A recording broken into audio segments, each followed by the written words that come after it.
ಈಗ ಕಳೆದ 1.5 ವರ್ಷದಿಂದ ನಮ್ಮ ಪರಿಶಿಷ್ಟ ಜಾತಿ ಬೋವಿ ಸಮಾಜದ ನಮ್ಮ ಸ್ನೇಹಿತರು ಕನ್ಸಿಂಗಟ್ಟೆಯ ಶ್ರೀನಿವಾಸ್ ಅವರು ಚೋಳದಲ್ಲಿ ಒಂದು ಟ್ಯಾಕ್ಟ್ರಿಯನ್ನು ತಗೊಳ್ತಾರೆ. ಟ್ಯಾಕ್ಟ್ರಿಯನ್ನು ತಗೊಂಡು 6 ಲಕ್ಷ ಲೋನ್ ಮಾಡಿ ಈಗಾಗಲೇ 80,000ದಂಗೆ 5 ಕಂತುಗಳು ಕಟ್ಟಿ ಇನ್ನೇನು ಬಾಕಿ 2 ಲಕ್ಷದ ಚಿಲ್ಲರೆ ಕಟ್ಟಬೇಕಾಗಿತ್ತು. ಅಷ್ಟರೊಳಗೆ ಇವರು ಚೋಳದವರು ಒಂದು ಆರೋಗ್ಯ ಸರಿ ಇಲ್ಲ, ಹಾಸ್ಪಿಟಲ್ ಅಂತ ತಿಳ್ಕೊಂಡು ವಿಚಾರ ಗಾಡಿ ಟ್ಯಾಕ್ಟ್ರಿಯನ್ನು ಸೀಜ್ ಮಾಡಿ ಇವತ್ತು 5-6 ಲಕ್ಷಕ್ಕೆ ಬಾಳುವಂಥ ಹೊಸ ಟ್ಯಾಕ್ಟ್ರಿಯನ್ನು ಮಾಡಲ್ ಟ್ಯಾಕ್ಟ್ರಿಯನ್ನು ಇವತ್ತು ಕೇವಲ 1.5 ಲಕ್ಷಕ್ಕೆ ಮಾರಿಬಿಟ್ಟು ಇವತ್ತು ಸ್ಕ್ಯಾಮ್ ಮಾಡಿದ್ದಾರೆ. ಹಾಗಾಗಿ ನಾವು ಇವತ್ತು ಚೋಳದವರಿಗೆ ಬೆಳಗಿನಿಂದ ಇಲ್ಲಿವರೆಗೂ ಅವರಿಗೆ ಧರಣಿ ಮಾಡಿದ್ದೀವಿ. ಅವರೆಲ್ಲ ಇನ್ನು 2 ದಿವಸದೊಳಗಾಗಿ ಟ್ಯಾಕ್ಟ್ರಿ ವಾಪಸ್ ತರಿಸಿ ರೈತನಿಗೆ ಕೊಡ್ತೀವಿ ಅಂತಕ್ಕಂಥ ವಿಚಾರವನ್ನು ಭರವಸೆ ಪೊಲೀಸ್ ಅಧಿಕಾರಿಗಳ ಸಮ್ಮುಖದಲ್ಲಿ ಕೊಟ್ಟಿರೋದ್ರಿಂದ ನಾವು ಇದನ್ನು ಮುಕ್ತಾಯ ಮಾಡ್ತಿದ್ದೀವಿ. ಮತ್ತೆ ಇವತ್ತಿಂದ 24 ಗಂಟೆ ಕಾಲಾವಕಾಶ ಕೊಟ್ಟಿದ್ದೀವಿ ಅವರಿಗೆ. ಗುರುವಾರ ಬೆಳಗ್ಗೆ 11 ಗಂಟೆ ಒಳಗಾಗಿ ನಮಗೆ ಟ್ಯಾಕ್ಟ್ರಿ ಶ್ರೀನಿವಾಸನಿಗೆ ಸಲ್ಲಬೇಕು, ಅವನಿಗೆ ಸೇರಬೇಕು. ಏನು ಅವನು ಕಟ್ಟಬೇಕಾದ ಕಂತುಗಳನ್ನ ಶ್ರೀನಿವಾಸನಿಂದ ಕಟ್ಟಕ್ಕೆ ಇಡೀ ನಮ್ಮ ವ್ಯವಸ್ಥೆ ಭದ್ರಾಗಿದೆ ಅಂತಕ್ಕಂಥ ವಿಚಾರವನ್ನು ನಾನು ಹೇಳಕ್ಕೆ ಬಯಸ್ತೀನಿ ಸರ್. ನನ್ನ ಹೆಸರು ರಂಗಪ್ಪ ಅಂತೇಳಿ, ಅರಣ್ಮಠ ಕರ್ನಾಟಕ ದಲಿತ ಸಂಘದ ಸಮಿತಿಯ ಜಿಲ್ಲಾಧ್ಯಕ್ಷರು. ಫೈನಾನ್ಸ್ ಇಂದ ಇದೇ ತರ ಇವರು 1 ತಿಂಗಳಲ್ಲೇ ಹೇಳಿದ್ರೆ ನಾವು ಗಾಡಿ ಹಿಂಗೆ ಅರೇಂಜ್ ಮಾಡ್ತೀವಿ ಅಂತ ಹೇಳ್ಬಿಟ್ಟು ಇವರು ಈ ತರ ಮಾಡಿದ್ರೆ ಇವ್ರು ಅವತ್ತೇ ಏನೋ ಒಂದು ವಿಷ ಕುಡ್ದು ಏನೋ ಮಾಡ್ಕೊಂಡು ಯಾವುದೋ ರೀತಿಯಲ್ಲಿ ಗಾಡಿ ಉಳಿಸ್ಕೊಂತಿದ್ರು. ಇವ್ರು ಗಾಡಿ ಮತ್ತೆ ತರಂತೆ ಅಂತ ಹೇಳ್ಬಿಟ್ಟು 1-2 ದಿನ 3 ದಿನ ಬಿಟ್ಟು ದುಡ್ಡು ಅಡ್ಜಸ್ಟ್ ಮಾಡ್ಕೊ ಅಂತ ಹೇಳ್ಬಿಟ್ಟು ಹೇಳಿ ಬಂದಿದ್ರು. ಇವತ್ತು ನೋಡಿದ್ರೆ ಗಾಡಿನೇ ಇಲ್ಲ, 1,40,000 ಮಾರಿದೀನಿ ಅಂತ ಇದಾರೆ. ಈ ತರ ಆದ್ರೆ ಆ ರೈತನ ಕಥೆ ಏನು ಸರ್? ಇವತ್ತು ಹಾಗಾಗ್ಬಿಟ್ಟು ನಾವು ಉಗ್ರ ಹೋರಾಟ ಹಿಡ್ಕೊಂಡಿವಿ ಸರ್. ಇವತ್ತು ಆ ರೈತನಿಗೆ ಗಾಡಿ ಬೇಕು, ಅವ್ರೇನು ಬಿಟ್ ಮಾಡಿದ್ರೆ ದುಡ್ಡಿಗೆ ಅವ್ರು ದುಡ್ಡು ಕೊಡ್ತಾರೆ. ಯಾವ ಫೈನಾನ್ಸ್ ಇದು ಚೋಳ ಫೈನಾನ್ಸ್. ಎಷ್ಟು ದಿನದಿಂದ ಇದಾಗಿರೋದು ಸರ್? ಇದಾಗಿ ಏನೋ ಇವರು ಡಿಸೆಂಬರ್ ಅಂತಿದ್ದಾರೆ ಸರ್. ನಮಗೆ ಬಂದಿರೋ ನೋಟಿಸ್ ನೋಡಿದ್ರೆ 3 ದಿನದ ಹಿಂದೆ ಬಂದಿದೆ ನಮಗೆ. ಅವ್ರು ಡಿಸೆಂಬರಲ್ಲೇ ನಾವು ಗಾಡಿ ಸೇಲ್ ಮಾಡಿದ್ವಿ ಅಂತಿದ್ದಾರೆ. ನಮ್ಗೇನು ಗೊತ್ತಾಗಿದ್ದ ತಕ್ಷಣ ನಾವು ಬಂದೀವಿ ಸರ್. ನಾವು ಈಗ ನಿಮ್ಮ ಬೇಡಿಕೆಗಳೇನು ಸರ್? ಏನಿಲ್ಲ ಸರ್, ಅದೇ ರೇಟಿಗೆ ನಾವು ಗಾಡಿ ಮತ್ತೆ ನಾವು ತೊಗೊಂತೀವಿ ಸರ್. ನಾವು ಅವರು ಏನಿದೆ ಅದನ್ನ ಇನ್ನು ಉಳ್ಕಿದ್ದು ನಮ್ಗೆ ಏನು ನೋಟಿಸ್ ಕೊಟ್ಟಿದ್ದಾರೆ ಸರ್, ಅದನ್ನು ನಾವು ಕೋರ್ಟಲ್ಲಿ ಇದು ಮಾಡ್ತೀವಿ ಸರ್. ನಿಮ್ಮ ಹೆಸರು? ಸರ್ ಸುರೇಶ್ ಅಂತ ಸರ್. ನಾವು BJP SC ಮೂರ್ತಿ ಪ್ರಧಾನ ಕಾರ್ಯದರ್ಶಿ ಸರ್.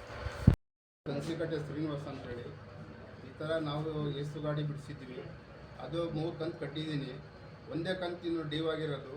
1 ಕಂತು ಡ್ಯೂ ಆದಮೇಲೆ ಗಾಡಿ ಸೀಸ್ ಮಾಡ್ಕೊಂಡು ಬಂದಿದ್ದಾರೆ. ಅದು ನಾವು ಇಲ್ದಿ ಟೈಮಲ್ಲಿ ಸೀಸ್ ಮಾಡ್ಕೊಂಡು ಬಂದಿದ್ದಾರೆ. ಸೀಸ್ ಮಾಡ್ಕೊಂಬಂದು ಮತ್ತೆ ಕೇಳಿದಾಗ ಇಲ್ಲ ಗಾಡಿ ಸೀಜ್ ಆಗಿದೆ, ನೀವು ಏನಿದ್ದು ದುಡ್ಡು ಕಟ್ಟು ಬಿಡಿಸ್ಕೊಂಡ್ಬೇಕಂತರು. ಯಾರು ಹೇಳಿದ್ದು? ನಾವು ಅಡ್ಜಸ್ಟ್ ಮಾಡೋಣ ಅಂತೇಳಿ ನಾವು ಇದ್ವಿ.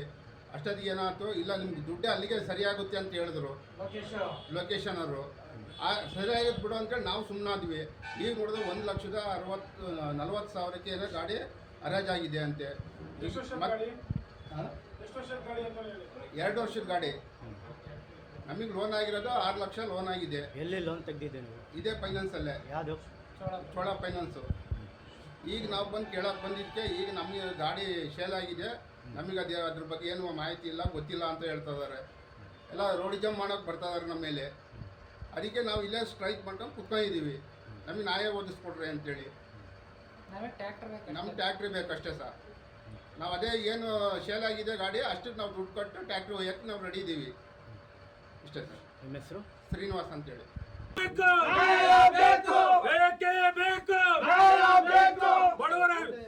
ಬಡವರಿಗೆ ವಿಷಯ ಕೊಡುತ್ತಿರುವ ಮ್ಯಾನೇಜರ್ಗೆ, ಪರಿಶಿಷ್ಟರಿಗೆ ಮೋಸ ಮಾಡುತ್ತಿರುವ ಮ್ಯಾನೇಜರ್ಗೆ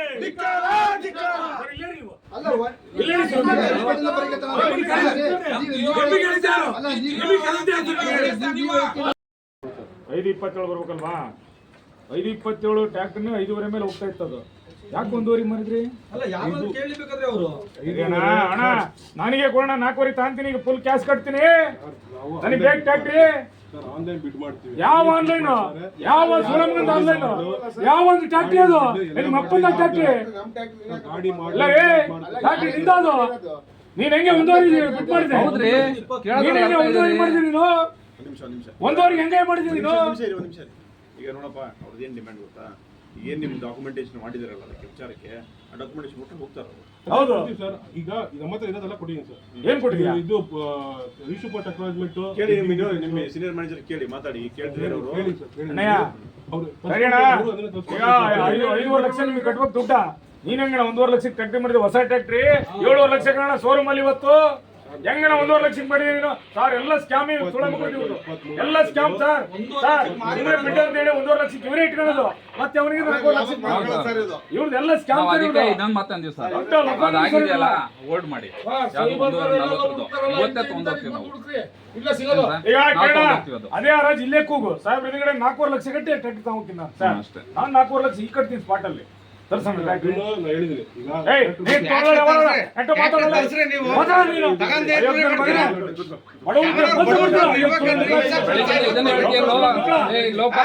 ಈಗ ಯಾರಿಗಾದ್ರೂ ಮಾನ ಮರ್ಯಾದೆ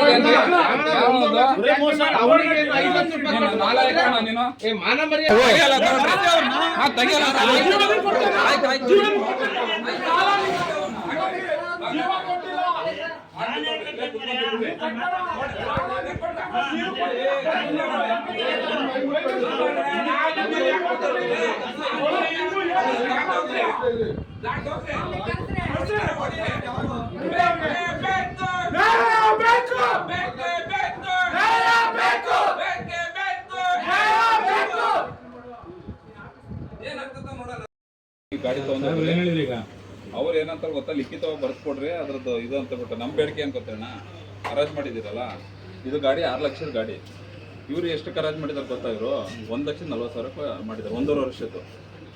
ಯಾರು ಹೇಳಿದ್ದು ಹರಾಜಾಗಿದೆ ಅಂತ ಇವ್ರು ಹೇಳ್ತಿದಾರಲ್ಲ ನಮ್ ನೋಟಿಸ್ ಬಂದಿದೆ ಇಲ್ಲೊಂದು ನೋಟಿಸ್ ಬಂದಿದೆ.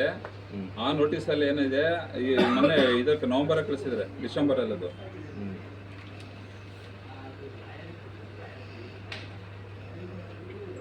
ಏನ್ ಕೇಳಿದ್ರು ಇವ್ರ ಹತ್ರ ಏನು ಡೀಟೇಲ್ ಇಲ್ಲ, ಎಲ್ಲ ಚೆನ್ನೈಯಿಂದ ತರಿಸ್ಬೇಕಂತ ಇದ್ರು.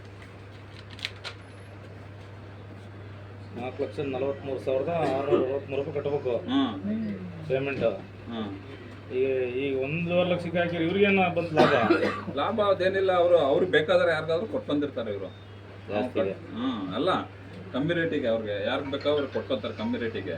ಇವನು ಕಟ್ಟೋನು ಬಡವ ಕಟ್ಟಬೇಕು.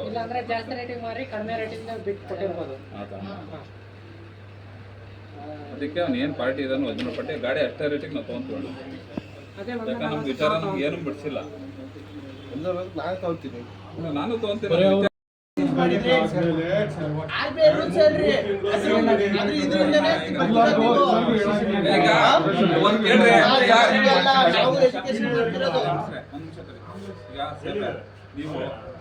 ನೀವು ಈಗ ನಮ್ಗೊಂದು ಲೆಟರ್ ಬರ್ಕೊಡಿ. 4 ದಿನದೊಳಗೆ ಏನ್ ಮಾಡ್ತೀರ ಅಂತ ಹೇಳ್ಬಿಟ್ಟು ಒಂದು ಲೆಟರ್ ಮಾಡ್ಕೊಡಿ.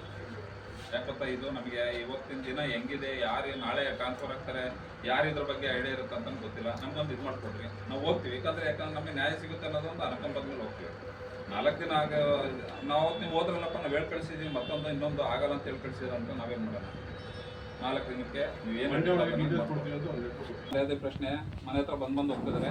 ಅವ್ರ ಹತ್ರ ಇರ್ಲಿ, ಅದೇನು ಪೆನಾಲ್ಟಿ ಆಗುತ್ತೆ 2 ತಿಂಗಳು ಬಿಟ್ಬಿಟ್ರೆ ನಾವು ಇಸ್ಕೊಂಬರೋಣ ಬೇಕಾರೆ ಅಂತಂದ್ರು. ಅವ್ರಿಗೆ ಅಷ್ಟೊತ್ತೆ ಆರೋಗ್ಯ ಸಮಸ್ಯೆ ಸೀಮಿತ ಆಯ್ತು ಸರ್. ಇವರು 5 ತಿಂಗಳು ಬಿಟ್ಟು ನಾವು ಅರೇಂಜ್ ಮಾಡಿದ್ದೀವಿ ಒಂದಲ್ಲ, ಸೆಂಟ್ರಲ್ ನಾವು ಬಂದು ಮಾತಾಡಿದ್ವಿ ಸರ್. ಅರೇಂಜ್ ಮಾಡಕ್ಕೆ ಹೋಗ್ಬೇಡ್ರಿ, ಎಷ್ಟು ಪೆನಾಲ್ಟಿ ಇದೆ ಅದನ್ನು ನಾವು ಮಾತಾಡ್ತೀವಿ, ಅದನ್ನು ಕೊಡ್ತೀವಿ ಅಂತ ಹೇಳ್ಬಿಟ್ಟು ಮಾತಾಡ್ಕೊಂಡು ಹೋಗಿದ್ವಿ ಸರ್. ಯಾರು ಲೋಕೇಶ್ ಅವ್ರ ಲೋಕೇಶ್ ಬೆಳಗಿಂದ ಕರೀರಿ ಅಂತ ಕರೀತಾರೆ. ಮ್ಯಾನೇಜರ್ ಅಲ್ಲ ಅವರು ಸರ್.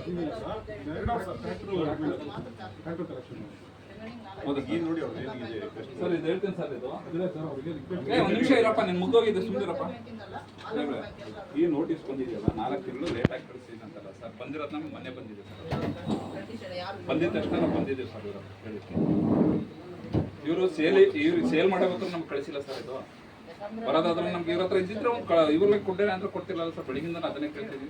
4 ತಿಂಗಳು ಲೇಟಾಗಿ ಹೋಗಿದೆ ಅಂತ ನಾವು ರಿಕ್ವೆಸ್ಟ್ ಮಾಡ್ಕೊಂಡಿದ್ದು ಬಂದು. ನಾವು ಟ್ಯಾಕ್ಟ್ರನ್ನ ಬಿಡಲ್ಲ, ನಾವು ಸೇಲ್ ಮಾಡ್ಲಿಕ್ಕೆ ಅಂದಾಗ ಡೀಲ್ ಸರ್. ಏನ್ ನೋಡಿ ಕೊಡಿ, ಅದನ್ನೇ ಈಗಲೇ ಬೇಕಪ್ಪ ನೀನು 3 ದಿನ ಇದಕ್ಕೆ ಮಾತಾಡಿ ಮ್ಯಾನೇಜರ್ ಜೊತೆ ಮಾತಾಡಿ, ಅದಕ್ಕೆ ಡೀಟೇಲ್ಸ್ ಕೊಡ್ತೀನಿ.